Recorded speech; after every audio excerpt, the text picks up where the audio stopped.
Ok, hoy vamos a ver, como les dije, un estudio temático. Vamos a hacerlo acerca de Miqueas capítulo 6, versículo 9. Le hemos colocado el título de Un juicio, una peste en medio de la gracia y la paciencia de Dios. La Organización Mundial de la Salud declaró en enero 30, ojo con las fechas, en enero 30 de este año, la existencia de un riesgo de salud pública de interés internacional, así lo nombró, bajo las regulaciones del Reglamento Sanitario Internacional. Hay una regulación, bajo las regulaciones del Reglamento Internacional, y posteriormente, el 11 de marzo de 2020, o sea, este año, hace unos días, decía que la enfermedad se consideraba ya pandemia, ya era pandemia, ya había pasado fronteras y fronteras de países, y por la alta cantidad de personas infectadas y muertes que había causado alrededor del mundo. Bueno, muchos tendrán la discusión acerca de que eso lo pudo haber dicho un mes antes, etcétera, etcétera, pero eso no es el objeto de nuestra disertación en la introducción. Hoy en día, a casi 2 meses después, se registran miles y miles de muertos en todo el planeta, miles de billones de dólares en pérdidas materiales, miles de billones en dólares. Las noticias llenan las páginas de los periódicos, del noticiero, las grandes cadenas de televisión de Estados Unidos y de Europa gastan gran parte del día hablando acerca de reportes y de informaciones acerca de esto. El mundo está completamente desconcertado. El COVID-19 no solo estremeció los cimientos de China, sino que también estremeció al mundo entero y los corazones de la humanidad. Todos tenemos de pronto, de alguna manera, alguna teoría conspirativa. Yo he gozado mucho con mi teoría conspirativa, es mía propia y gozo mucho con ella. Para poder entender este versículo que estudiamos hoy, comprendamos su contexto. Por eso leímos en la lectura casi todo el capítulo 6, solamente hasta el versículo 9. Porque ahí hay una gran profecía que se inicia con un juicio y tiene todas las características y tiene todo el carácter legal. Es decir, el Señor ha convocado, el Señor ha llamado, el Señor es juez y el fiscal, Él demanda, pero también es juez en este juicio, llama a su pueblo, que son los que están sentados en el banquillo de los acusados, y pone a la creación como testigo de las palabras del Señor. Y Miqueas lo deja como un interlocutor entre las palabras del Señor y las del pueblo. En este juicio hemos identificado 3 partes, aunque estas no son las partes de nuestro trabajo, sino de esa parte introductoria. La primera parte va desde el versículos 1 al 5, y es la acusación inicial del Señor. Él le pregunta al pueblo: pueblo mío, ¿en qué he hecho yo? O sea, ¿cómo te he molestado? Contesta contra mí. El Señor le dice al pueblo: ¿por qué ustedes actúan de esa manera? Cuéntenme en qué he hecho yo. Esa es la pregunta del Señor, pero claramente el pueblo no tenía que responder, porque el Señor siempre les había dado bien. Siempre les había dado bien. Los guardó de Egipto, y ese guardarlos de Egipto, sacarlos de Egipto, es un tipo de la salvación de Cristo, que es muy interesante que lo entendamos. Los sacó con mano poderosa de Egipto, los guardó durante la travesía hasta llegar en el desierto, los llevó hasta la tierra prometida, pero la pregunta del Señor era para confrontar al pueblo, era para confrontarlo por qué se estaban conduciendo como se estaban conduciendo, por qué se estaban comportando como se estaban comportando.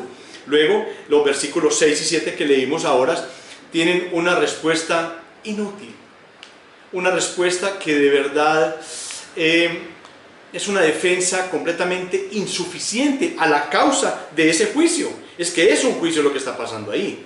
Las preguntas de esos versículos 6 y 7 no debemos tomarlas como si el pueblo de verdad tuviera gran angustia delante del Señor, preguntándose cómo estar bien con el Señor, con qué me presentaré delante del Señor. ¿Serán los millares de carneros? ¿Serán los arroyos de aceite? Dinos, Señor, ¿cómo podemos presentarnos delante de ti? No, esa respuesta de ellos era cínica. Esa respuesta apelaba a una ignorancia dudosa y fingida que realmente ellos no podían tener, porque el Señor muchísimas veces ya les había dicho qué era lo que ellos debían hacer, qué era lo que Él les demandaba algo y ellos tenían que hacer algo de acuerdo a esa demanda, pero ellos seguían pensando que los sacrificios debían ser suficientes ante la forma de ser y de comportarse del pueblo. Ellos lo hacían pensando que para Dios era suficiente que le llevaran unos cientos de sacrificios mientras ellos continuaban pecando, que Dios pasaría por alto su maldad por el simple hecho de que ellos llevaban esos sacrificios. Como dirían en el buen antioqueño, el que peca y reza empata. Nosotros como pueblo vamos a pecar y sabemos que llevando bastantes sacrificios el Señor nos va a perdonar, o llevando bastante aceite para ungir, entonces el Señor nos va a perdonar. Ahí es donde es el reclamo del Señor y ellos contestan de una manera que de verdad es cínica la forma como ellos contestan. Ya el Señor inició el juicio, ya hay una acusación inicial, su conducta es condenable. Ellos dicen, ¿por qué? Y el Señor dice, porque ustedes ya saben lo que tienen que hacer. Ya el Señor les ha declarado muchísimas veces lo que les demanda. Mi pregunta hoy, año 2020, en mayo del 2020, ¿sabemos hoy lo que Dios nos ha demandado? ¿Estamos cumpliendo lo que Dios nos demanda? Y créame que nosotros lo sabemos. Creo que lo sabemos mejor nosotros que ellos allá. Ahora bien, habla el profeta y declara la petición del Señor y desaprueba esa justificación del pueblo. Miren el capítulo 6, versículo 8 de Miqueas, capítulo 6, 8, antes de nuestro versículo, dice, oh hombre, miren cómo dice, oh hombre, Él te ha declarado lo que es bueno, ¿y qué pide de ti Jehová? Solamente hacer justicia y amar misericordia y humillarte ante tu Dios. Si quieres conocer lo que le agrada a Dios y deseas saber lo que Él pide del hombre, aquí lo encontramos claramente explicado. ¿Y qué pide el Señor? Hacer justicia, amar misericordia y humillarte ante Él. Aquí Miqueas mencionó 3 maneras de agradar a Dios. Veamos estas 3 expectativas o deseos de Dios. Miren, en primer lugar observamos que Miqueas usó la palabra hombre. Y es bien importante esto porque dice, oh hombre, Él te ha declarado lo que es bueno. Esto significa que Dios no solamente le está hablando a las personas en Israel en esa época, sino que Él se dirigió al hombre en general, de manera atemporal. Ahí no hay tiempo, ahí no hay una limitación, digamos, de que es en esa época solamente. Le está hablando al ser humano en cualquier parte del mundo. No era únicamente para aquellas personas que vivían en el siglo VII antes de Cristo, sino también ese hombre también está dirigido al hombre que vive en el siglo XXI después de Cristo. La primera de estas maneras de agradar a Dios es solamente hacer justicia. Miren, voy a dar unas pequeñas explicaciones. Es decir, que debemos que tener una conducta y un estilo de vida que llegue a la medida de la justicia de Dios y satisfaga el sentido de justicia que tiene Dios. Debemos ser personas justas, siempre, incondicionalmente. Esa segunda que dice amar misericordia, quiere decir que debemos amar la misericordia de Dios que se manifiesta en nuestras vidas y ejercitar la misericordia con amor hacia nuestros semejantes. Y la tercera manera de agradar a Dios es humillarte ante Dios. Debemos andar con humildad, sin soberbia, sin rebelión, delante del Señor, reconociendo su grandeza infinita y nuestra humana pequeñez. Si nosotros sabemos que tenemos una responsabilidad delante de Él, que Él es sublime, que Él es soberano en todo, la forma como nosotros nos relacionamos mejor con Él es de esa humildad, es humillándonos delante de Él, sin esa rebelión, sin exigirle, porque Él es nuestro creador soberano, Él es magnífico. Estos 3 requisitos que Dios busca en sus hijos solo pueden ser el resultado de la obra del Espíritu Santo en la vida del creyente. Tú no puedes hacer esas cosas por ti mismo, en tus fuerzas. Tiene que estar el Espíritu Santo de Dios en tu vida. La condición real del ser humano fue descrita por el apóstol Pablo en su epístola a los Romanos. En ese capítulo 3, comenzando con el versículo 9 y concluyendo con ese versículo 18. Miren, el apóstol presentó al hombre, a la persona, ante el tribunal de Dios y demostró con claros argumentos que es culpable. Que es culpable ante el juicio, que está enfermo de muerte espiritual, que está separado de Dios. Más aún, el ser humano está muerto en delitos y pecados y por lo tanto lejos, apartado de la santidad de Dios. Sin santidad nadie verá a Dios. Tendremos que adquirir santidad. En el mismo capítulo 3, en su epístola a los Romanos, en ese versículo 10, Pablo afirmó: no hay justo ni aún uno. No hay, no existe. Por eso la salvación en su 100% depende de Dios. No es nosotros, Él pone el 99%, nosotros el 1%, no, totalmente de Dios. Por eso, si depende completamente de Dios, es imposible que cuando la salvación es genuina, es imposible que se pierda. Es imposible que se pierda. El profeta Miqueas continuó hablando al pueblo para demostrarles cuán lejos estaban de Dios. Les explicó que Dios les juzgaría porque pecaban de manera consciente y continuada. Consciente y continuada. El propósito del gran resumen de la ley es amar a Dios y al prójimo como a sí mismo. Los sacrificios, si el Señor los pidió en su momento, eran necesarios. Los sacrificios eran una sombra de ese sacrificio único y suficiente del Señor Jesucristo. Pero sacrificios sin un corazón arrepentido no tenían valor. Pero sacrificios sin un amor al prójimo no tenían valor. Sin buenas obras de misericordia no tenían valor. Sacrificios y un espíritu orgulloso son completamente contradictorios. ¿Cómo vamos a abordar el texto? El versículo 9. Podemos identificar dos momentos importantes en ese versículo 9. Un primer momento lo vamos a llamar: atiende al clamor de Dios. Atiende al clamor de Dios. Y un segundo, que lo llamaremos: atiende al castigo de Dios. Miren cómo dice Miqueas 9, vamos a leer. La voz de Jehová clama a la ciudad, es sabio temer a su nombre. Aquí quizás podemos hacer 2 o 3 horas de discernimiento acerca de este pequeño renglón. Pero miren, no sé cuántos de ustedes habrán estado en un tribunal. Al frente hay un juez, a la mano derecha está el fiscal, allá está el defensor, en la parte de atrás están los testigos, hay una parte donde están los abogados y el acusado, y ahí funciona lo hemos visto en las películas, funciona un tribunal, funciona donde hay un juez y todo eso, lo hemos visto en películas. No sé cuántos de ustedes habrán estado ahí, o como testigos, o como acusados, o como jueces, o como fiscales, o como abogados, no sé.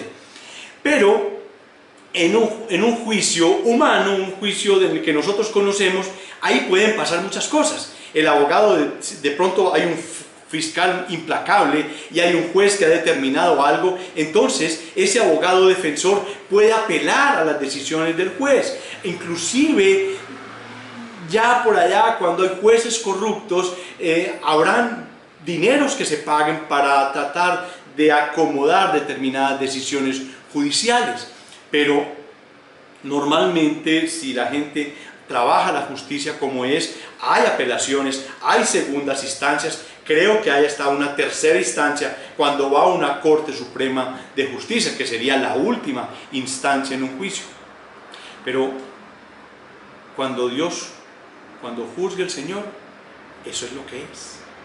Cuando el Señor juzga, eso es lo que es. No hay nada más, no hay apelaciones, no hay sobornos, no hay clemencia. Cuando venga ese juicio final, no habrá ninguna apelación absolutamente a nada, no habrá ningún soborno, no hay ninguna apelación. Miren cómo dice el Salmo 67, versículo 4. Alégrense y gócense las naciones, porque juzgarán los pueblos con equidad. Una de las características y atributos de Dios grandes y sublimes es que Él es justo. Su justicia sobrepasa todo nuestro entendimiento. No va a haber dobleces, no va a haber cosas diferentes. Dios va a ser justo y eso nos va a alegrar y vamos a gozar con eso. Y el profeta está advirtiendo entonces aquí con claridad que esto debe ser escuchado con suma atención, porque dice que es la voz de Jehová. No es la voz de Miqueas, es la voz de Jehová. Los profetas nunca se atribuyeron el mensaje que llevaban ellos. Ellos hablaban siempre de parte de Dios. Y bueno, hay una reflexión importante para la iglesia y para nosotros los siervos. Y por eso es que nosotros oramos y reconocemos ahora en nuestros días la importancia del momento de la predicación, porque conforme al predicador sea fiel a las Escrituras, y es igualmente la voz de Jehová que está clamando en medio del culto al Señor.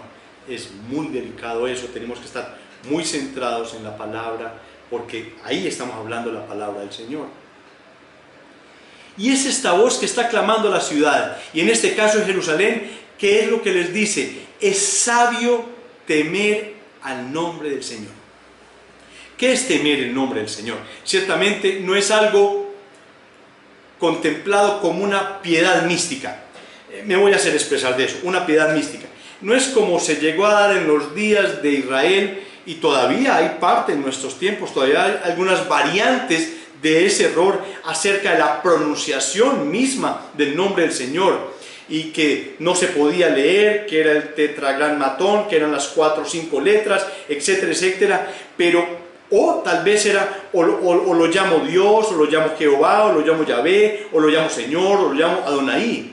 El nombre representa a la persona, al ser. Temer al nombre de Dios, por supuesto, implica, como Dios mismo dejó en su mandamiento, no tomar el nombre de Dios en vano, no tomar el nombre del Señor en vano.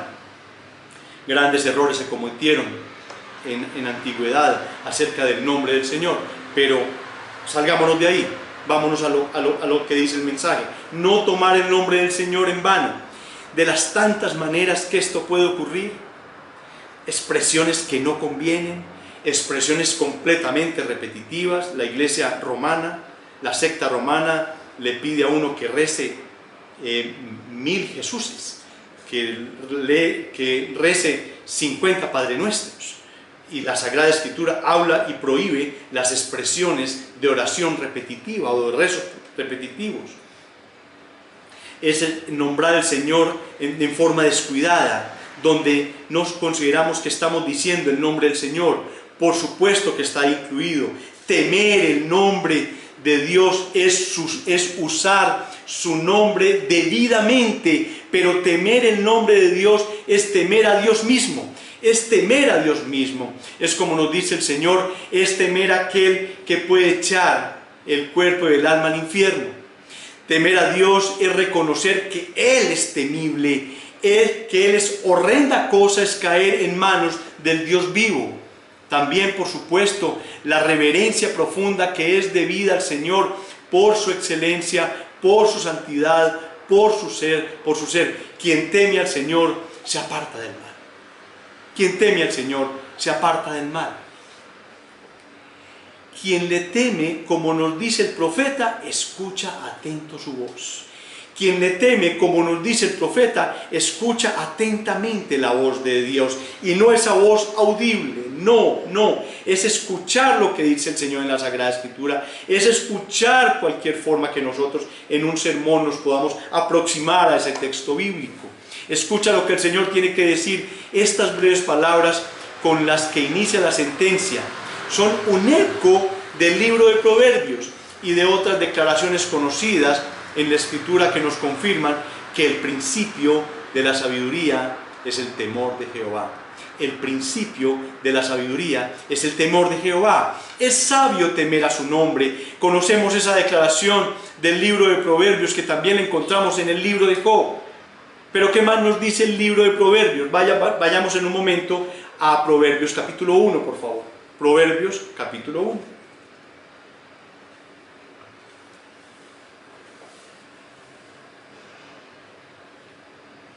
Recuerden, el Señor les ha dicho unos instantes que Él les había declarado que hagan justicia. Ahora, ¿para qué? ¿Para qué? O el propósito también está incluido en este proverbio. Vamos al versículo 2, Proverbios 1, versículo 2, dice así: para entender sabiduría y doctrina, para conocer razones prudentes, para recibir el consejo de prudencia, justicia y juicio. Los sabios atienden a lo que el Señor ha dicho y por lo tanto pueden practicar justicia que Él les exige. Pero ¿qué dice el versículo 7? Miren cómo dice el versículo 7 para que cerremos este primer punto. El principio de la sabiduría es el temor de Jehová. Los insensatos desprecian la sabiduría y la enseñanza. ¿Qué nos decía este primer punto? Atendamos el llamado del Señor. El Señor, de la forma como nos llama, de la forma como Él se expresa en las situaciones que pasan en el mundo, nos está hablando. Él está hablándonos en este momento. Así que, mis hermanos, vamos a hacer el segundo punto, que es atiende al castigo de Dios.